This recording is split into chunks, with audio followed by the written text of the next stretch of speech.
¿Cuántos están contentos de estar en la casa de Dios? No, vamos de vuelta porque parece que algunos no vinieron. ¿Cuántos están contentos de verdad de estar en la casa de Dios? Ay,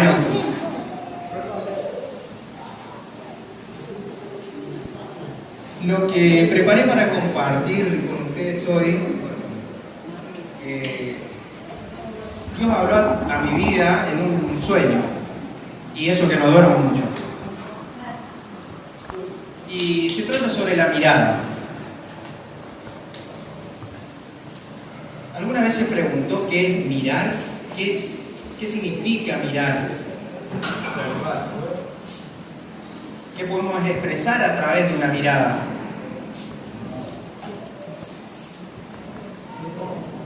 Bueno, mirar es la acción de dirigir la vista hacia algo o alguien. También a través de una mirada podemos expresar sentimientos, podemos expresar emociones. Es una expresión de sentimientos y emociones, una expresión no corporal de sentimientos y emociones. Lo que preparé para compartir con ustedes lo titulé Los ojos puestos en Jesús. Los invito a ver su Biblia en Mateo capítulo 14, versículos del 22 al 33 vamos a leer. Cuando lo tengan me dice amén y lo leemos juntos.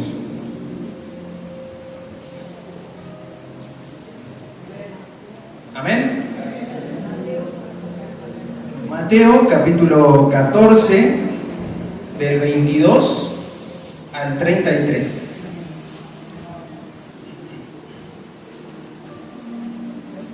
Dice así la palabra de Dios. Enseguida Jesús hizo a sus discípulos entrar en la barca e ir delante de él a la otra ribera, entre tanto que él despedía a la multitud. Despedida la multitud, subió al monte a orar aparte, y cuando llegó la noche, estaba allí solo. Y ya la barca estaba en medio del mar, azotada por las olas, porque el viento era contrario. Mas a la cuarta vigilia de la noche, Jesús vino a ellos andando sobre el mar. Y los discípulos, viéndole andar sobre el mar, se turbaron, diciendo: ¡un fantasma! Y dieron voces de miedo. Pero enseguida Jesús les habló, diciendo: tened ánimo, yo soy, no temáis. Entonces le respondió Pedro y dijo: Señor, si eres tú, manda que yo vaya a ti sobre las aguas. Y él le dijo: ven. Y descendiendo Pedro de la barca, andaba sobre las aguas para ir a Jesús. Pero al ver el fuerte viento, tuvo miedo, y comenzando a hundirse, dio voces, diciendo: Señor, sálvame.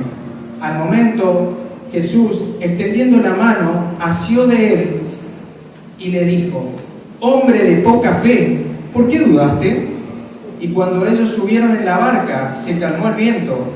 Entonces los que estaban en la barca vinieron y le adoraron, diciendo: verdaderamente eres hijo de Dios. Amén a la palabra de Dios. Aquí podemos ver a Pedro, quien se encontraba con los demás discípulos, los cuales estaban atemorizados porque una tormenta, porque las olas golpeaban la barca. También podemos ver que Jesús no se encontraba con ellos porque se había ido a orar aparte. Ahora, dejando de lado un ratito la palabra, yo les quiero preguntar si tienen idea qué es un francotirador. ¿Algunos saben lo que es un francotirador? ¿Alguna vez lo habrán visto en una película, en una serie, en un documental? Un francotirador es un soldado que tiene la capacidad de realizar misiones a larga distancia. Este soldado pasa mucho tiempo de su vida, o muchos años de su vida, entrenándose y capacitándose para realizar misiones que duran segundos o milésimas de segundos. Pero hay algo fundamental que este soldado debe hacer para que esa misión tenga éxito. Y lo fundamental, ¿qué cree usted que es? lo fundamental es que este soldado no quite sus ojos del blanco, ya que si lo hace, la misión fracasaría. Permítanme contarles un poquito sobre mí. Para aquellos que no me conocen, yo soy de la provincia del Chaco. Nací en una cristiana, mis padres son pastores. Durante mi niñez hasta mi adolescencia viajaba por muchos lugares con mi papá, predicando y sirviéndole a Dios, hasta que llegué a mi adolescencia.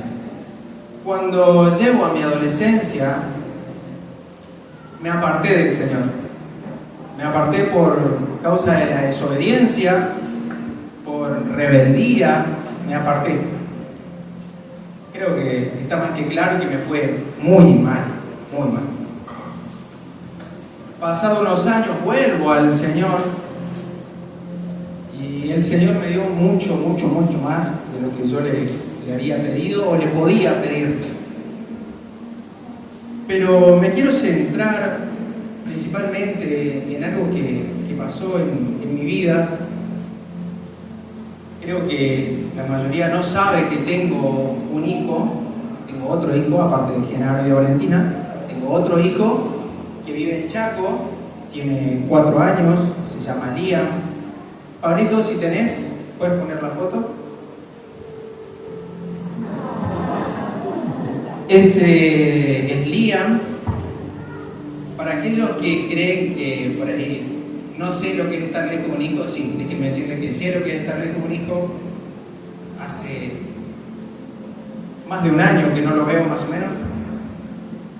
Pero he aprendido a no culpar a los demás por mis decisiones.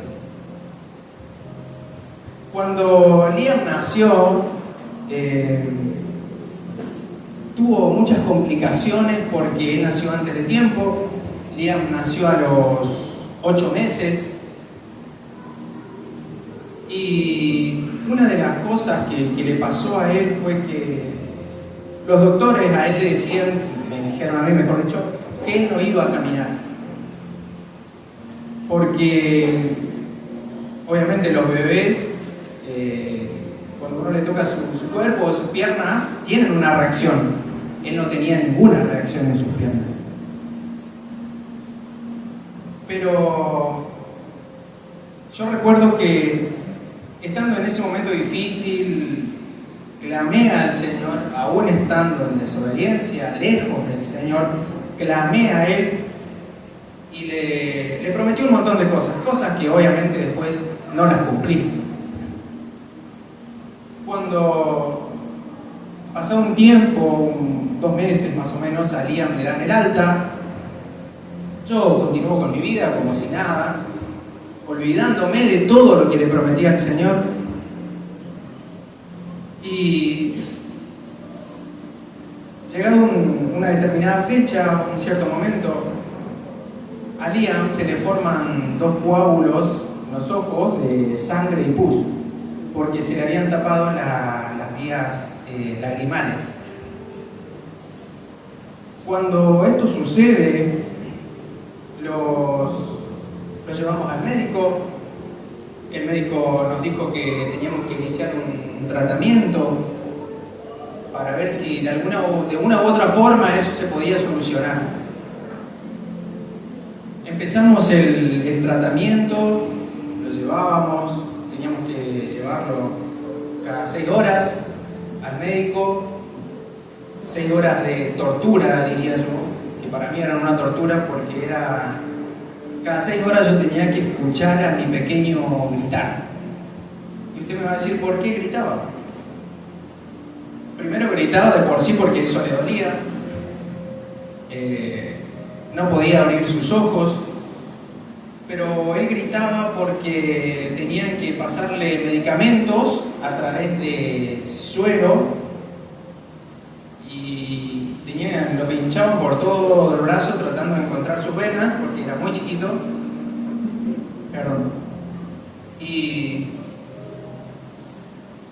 yo oraba, obviamente estaba en desobediencia, estaba lejos de Dios, pero siempre tenía a Dios presente.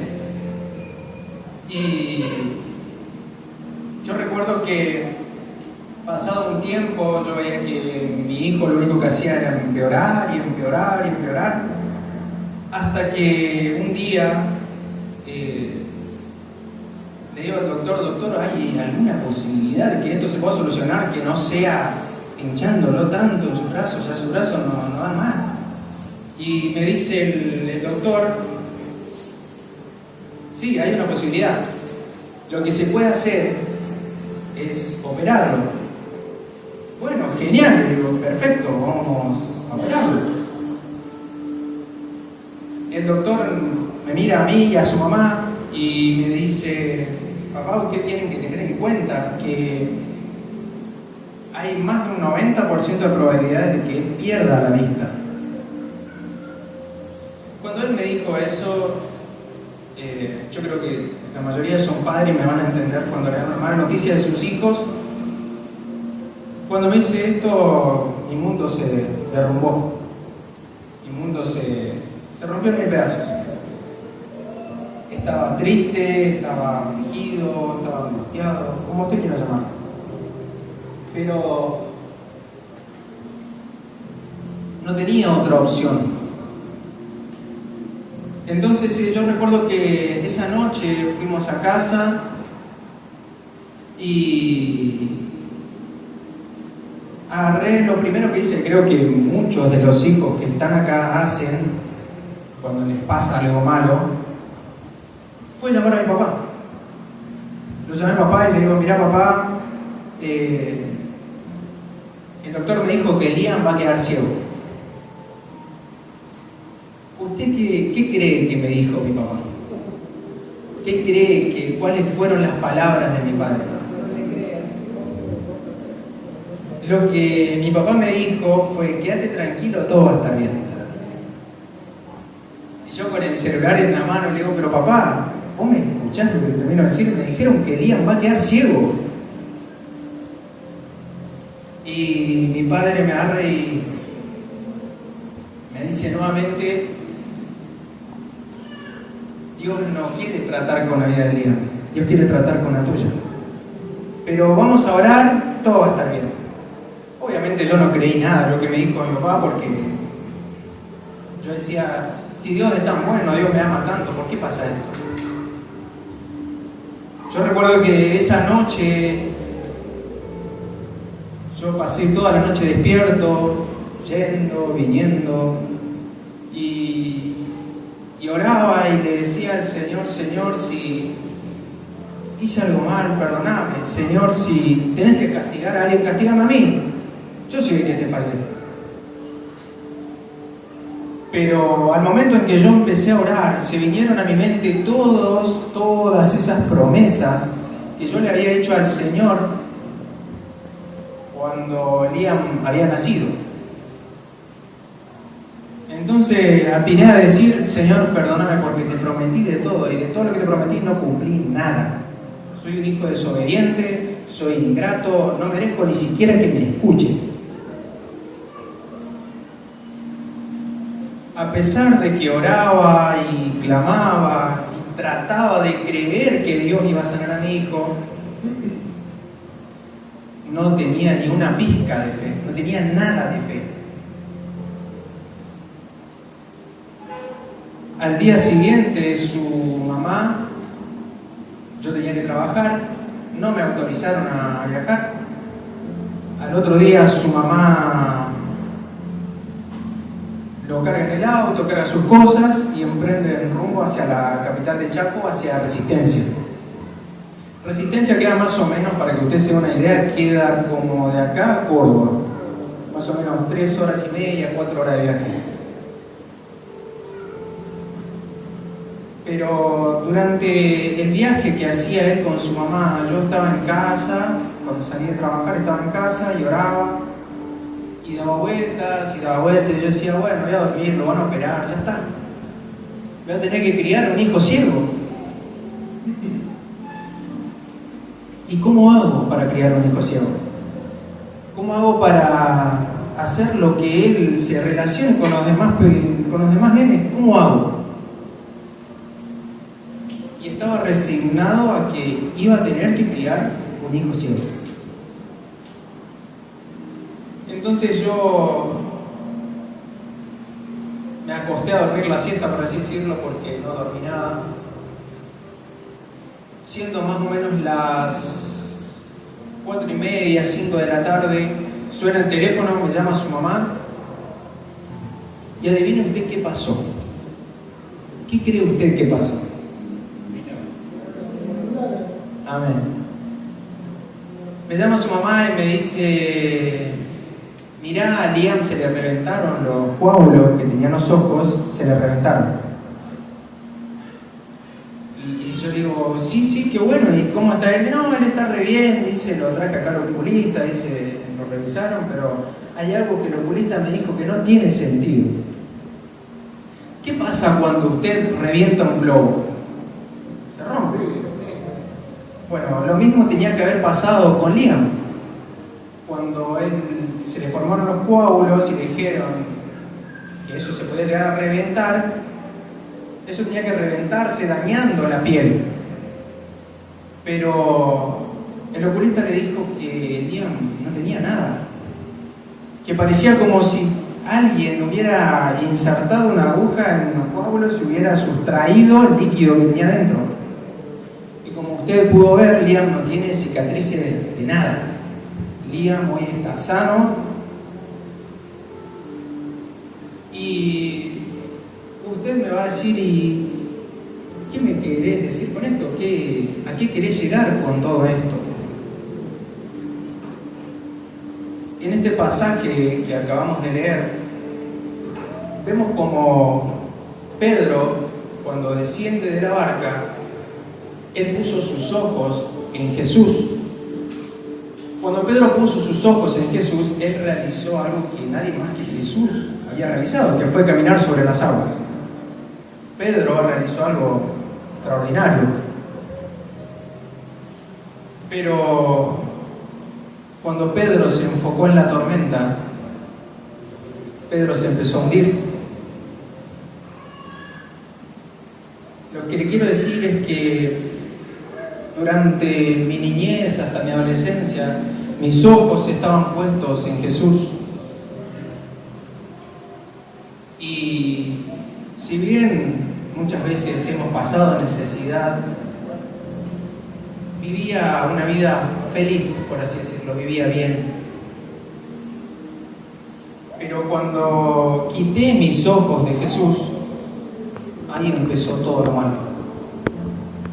Cuando decidí hacer las cosas por mi cuenta, cuando creí que yo tomaba las mejores decisiones, pasado ese tiempo, cuando vuelvo a poner mis ojos en Jesús después de un tiempo, después de muchos años, Dios me dio mucho más de lo que yo le podía pedir. Dios me dio más de lo que yo le pedí. Dios me regaló una familia, Dios me regaló una esposa, Dios me regaló hijos, Dios me regaló una casa nueva, me regaló un ministerio, me regaló un buen trabajo, me regaló una iglesia donde congregarme, me regaló hermanos que oran por mí. Perdón. Dios me dio mucho más de lo que yo le había pedido. Cuando mis ojos estaban puestos en otra cosa que no era Jesús, mi hijo casi queda ciego. Cuando volví a poner los ojos en Jesús, Dios le dio la sanidad por completo a mi hijo. Entonces yo lo que les quiero preguntar es, ¿su mirada está puesta en Jesús? ¿A dónde están mirando? ¿Están mirando realmente a aquel que nos dio la vida? ¿Aquel que murió por nosotros? La tormenta en la que Pedro se enfocó representa todos nuestros problemas, las situaciones difíciles, las situaciones adversas que nos tocan vivir, las enfermedades, los problemas económicos, los problemas en la pareja, en el matrimonio. Todo eso representa la tormenta en la que Pedro se enfocó. Ahora yo te quiero preguntar, hermano, ¿tus ojos están puestos en la tormenta o están puestos en Jesús? Déjame decirte que si tus ojos están puestos en la tormenta, estás haciendo mal. Tus ojos tienen que estar puestos en aquel que te dio la vida, en aquel que prometió volver a buscarnos, en aquel que por más que le fallemos miles de veces, Él sigue siendo fiel, nos sigue amando, nos sigue perdonando, nos sigue cuidando, sin importar las veces que le fallemos. Yo no voy a ser muy extenso,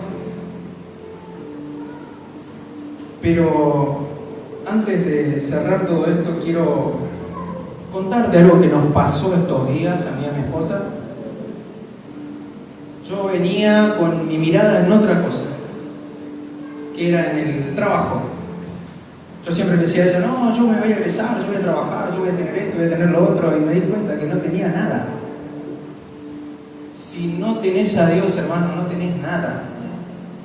No hay trabajo, no hay dinero, no hay nada ni nadie que pueda suplantar a Jesús. Por eso yo te invito en esta noche a que pongas tu mirada en Jesús. Él es el único que te puede dar la solución para lo que estás pasando. Él es el único que te puede dar la solución para eso que estás atravesando. Y creo firmemente que esta es la oportunidad que te da el Señor. No esperes a mañana porque quizá mañana sea demasiado tarde. No desperdicies, no deseches, no menosprecies el sacrificio que hizo Jesús por todos nosotros en esa cruz. Ese sacrificio costó muy, pero muy caro. Yo les dije que no iba a ser tan extenso, así que los invito a que se pongan de pie.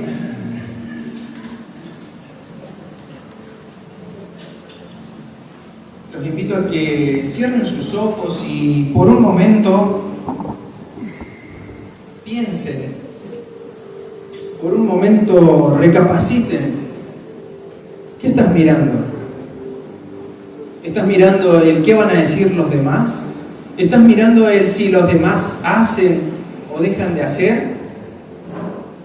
Créeme que si es así no vas a llegar a ningún lado, hermano, porque yo lo hice.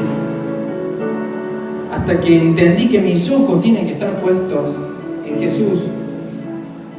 Porque todos nos equivocamos, el hombre se equivoca, el hombre es imperfecto. Poné tus ojos en Jesús, Él es perfecto, Él no te va a fallar.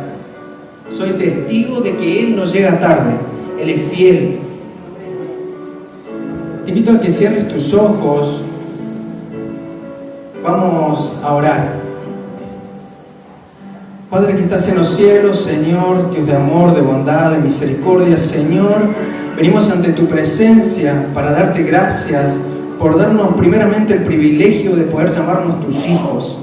Gracias, Señor, porque a pesar de nuestros errores, tú permaneces fiel. Señor, yo te doy gracias por haber tomado nuestro lugar en esa cruz. Dios mío, gracias por darme el privilegio de poder compartir tu palabra, Señor. Te pido, Señor, que trabajes y trates con la vida de cada uno de mis hermanos. Que ellos puedan entender, Señor, de que su mirada, de que sus ojos tienen que estar puestos en ti. Que la solución la tienes tú, que tú eres fiel, Señor, que tú no llegas tarde. Padre, en el nombre de Jesús, clamo por la vida de cada uno de ellos. Gracias te doy, Señor, por tu inmenso amor, por tu infinita misericordia para con nuestras vidas. Te pido que te quedes con nosotros, Señor, que sigas trabajando en cada corazón, en cada hogar, en cada matrimonio, en cada vida, en cada niño, Señor. En el nombre de Jesús, declaramos, Padre, que en tu nombre hay victoria. Te damos gracias por todo, Señor, y te pedimos que te quedes con nosotros. En el nombre del Padre, del Hijo y del Espíritu Santo. Amén.